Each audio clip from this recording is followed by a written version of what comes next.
মহারাজ, আজ নিশীথে একই ধরনের স্বপ্ন আমি দেখতে পেলাম। তারা যেন আমাকে দেখে বলছে, দাদা শঙ্করাজ, আমি ভুল করেছি। স্বপ্নের কথা কোনদিন সত্য হতে পারে না, তাই তো ভাবছি সারথি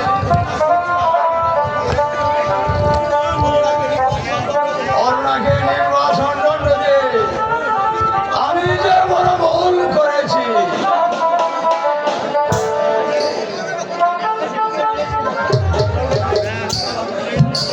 আপনি ঠিকই বলেছেন মহারাজ, না বলে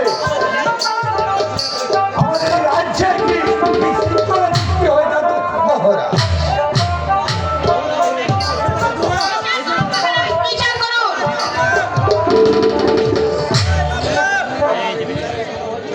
কার বিচারের কথা বলেছ রানী? আপনার কুলঙ্গর পিত্র ওই অজয় কুমারের কথা বলছি মহারাজ। একে বলছ রানী? কি অন্যায় করেছে অজয়? এই দেখুন মহারাজ, আপনার বড় ছেলে অজয় আমার নিকট প্রেমপত্র লিখে পাঠিয়েছে মহারাজ। আপনি এর বিচার করুন। আমাকে নাকি সে বিয়ে করতে চায়। এই দেখুন। একই বলছ রানী? একই তুমি বলেছ অজয় তোমাকে বিয়ে করতে চায়? ওগো ঠাকুর, এই কথা শোনার পরে তুমি আমাকে মৃত্যু দিয়ে নাই খেলো। আপের উপযুক্ত বিচার করল রাজ্যের মাঝে বিশৃঙ্খলা সৃষ্টি হতে পারে মহারাজ। সেনাপতি, আমি এর উপযুক্ত বিচার করব মহারাজ। আপনি যদি এর উপযুক্ত বিচার না করুন তাহলে আমি রাজ্য ছেড়ে চলে যাব মহারাজ।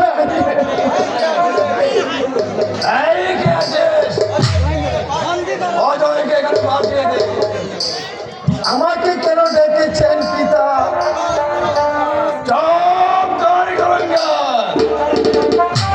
আমাকে পিতা বলে আর ডাকবি না। আমাকে পিতা বলে ডাকবি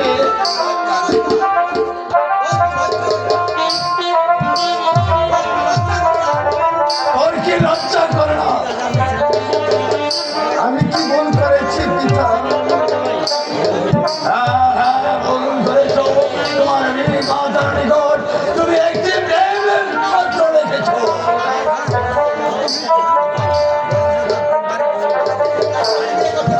তুমি নাকি ওকে বিয়ে করতে চাও? একই পত্র সম্পূর্ণ তুমি মিথ্যে কথা পিতা। এই পত্রই তো সাহায্য কথা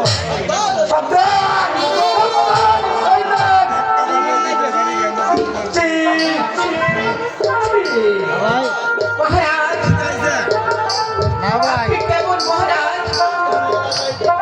আপনার মতো রাজা পৃথিবীতে বেঁচে থাকা উচিত নয় মহারাজ।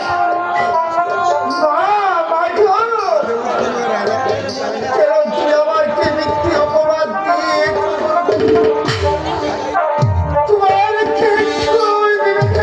কিছু নেই। আমি কি অপরাধ করেছি? আমাকে মা বলে ডাকবি না বলে দিচ্ছি মহারাজ। আপনি এর উপযুক্ত বিচার করুন মহারাজ। আপনি বিচার করুন। আপনি রাজপ্রাসাদ থেকে আমাকে বিদায় করে দিন মহারাজ। অন্যায় অত্যাচারে রাজ্যটা ভরে গেছে। নইলে নিজেই ছেলে হলে মাকে কোনোদিন প্রেমপত্র দিতে পারে না।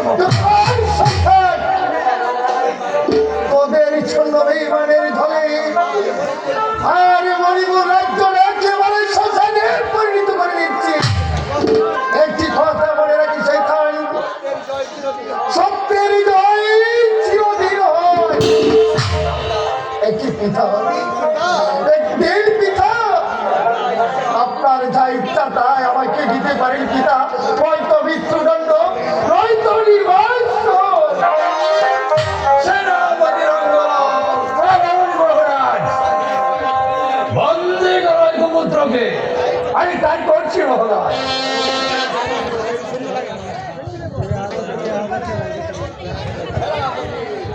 সেনাপতি আগে চাউকে বল চাউকে और जाने को तो विकत कर दाও। আগামীকাল ভক্ত সে তার বিচার করা হবে। চলো রানী, আমরা এখন অন্তরে চলে যাই। চলুন মহারাজ, তাই চলুন। চলুন রানী।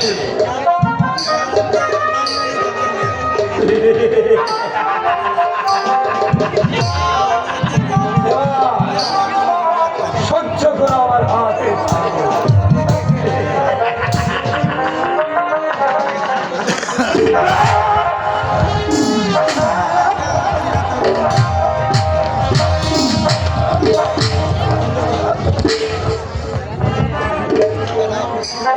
সেনাপতি স্বামী,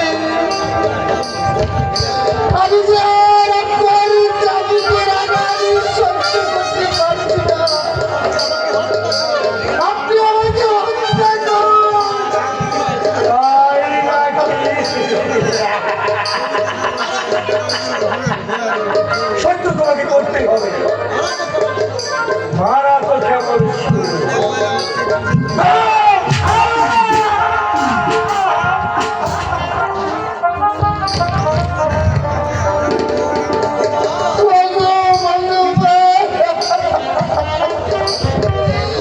তুমি কি দেখতে পাচ্ছ না? এই অত্যাচারে যে আমাকে চাবুকের পরে চাবুক মারছে, আমার এই দেহটা কত বিক্ষত করে দিচ্ছে। তুমি তার বিচার করো।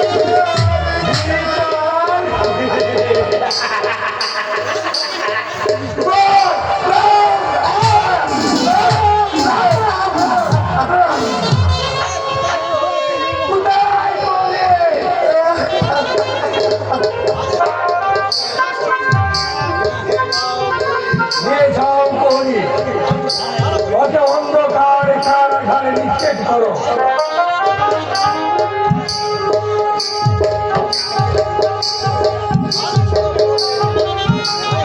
আরে শোনো প্রহরী, ওর মুখে তুমি পাথর চাপিয়ে রাখবে। আমি চলে যাচ্ছি শয়তান। আমার সময় সে কথা মনে রাখিস, যা বিনা অপরাধে করে আমাকে বন্দী করে একদিন যদি এই মন্দির থেকে আমি কারাগার থেকে করতে পারি, তাহলে সেদিন বুঝে দেবো শয়তানের কত বড় দাস, কত বড় এই দাদা।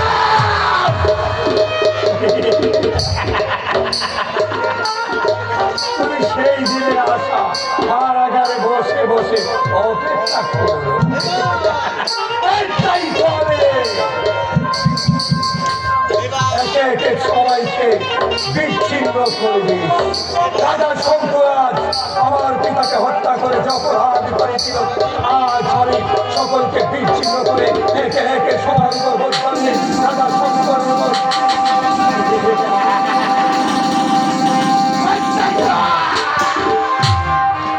আমার কীর্তি হত্যার প্রতিশোধ সফল করেছি। বুঝতে পারবে কে সেনাপতি রঙ্গরাজ।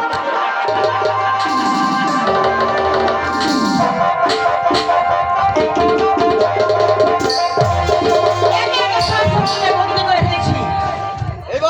এবার বৃদ্ধ রাজাকে বন্দী করতে পারলেই আমাদের পথের কাটা একেবারে পরিষ্কার হয়ে যাবে। আমি তো তাই ভাবছি, বৃদ্ধ রাজাকে বন্দী করতে পারলে আমি বলবো এই মণিপুরের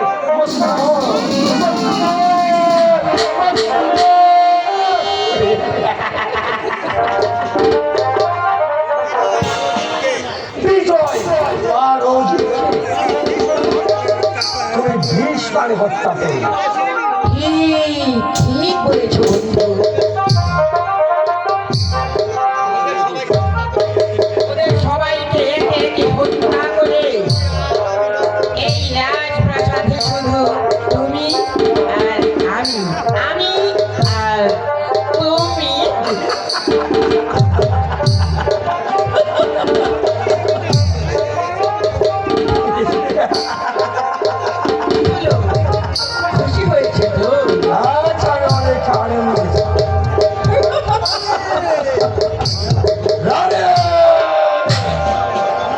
তোমার সাহস তো কম নয় দেখছি। মহারাজ আমার একটা বেতনমুক্ত কর্মচারীর সাথে তুমি আমাদের মেলামেশা করছো। রাজা বেশি বাড়াবাড়ি করলে আমি তোমাকে বন্দি করতে বাধ্য হব। সামান্য একটি বেতনমুক্ত কর্মচারী হয়ে আমাকে বন্দি করতে চাও? আরে আরে ওরে রাক্ষসী নারী, আমি তোকে রাজ সিংহাসন রেখে দিয়ে আমি চরম ভুল করেছি। আগে যদি জানতাম না হয় তোকে আমি রাজ সিংহাসন তৈরি করে দিতাম না। রাজা তোমার এই জীবনের লীলা আমি এখন চিরতরে শেষ করে দিতে চাই। আরে আরে ও খারাপ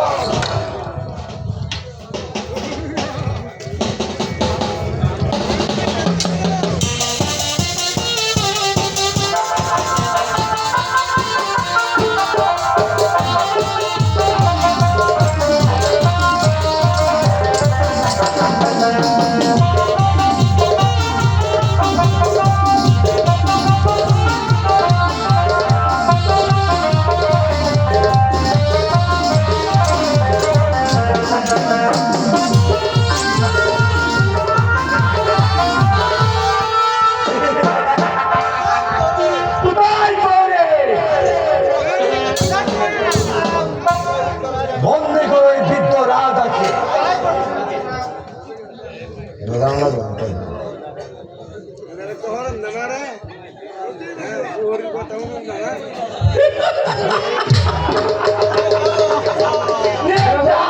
নিয়ে যাও অন্ধকার কারাগারে।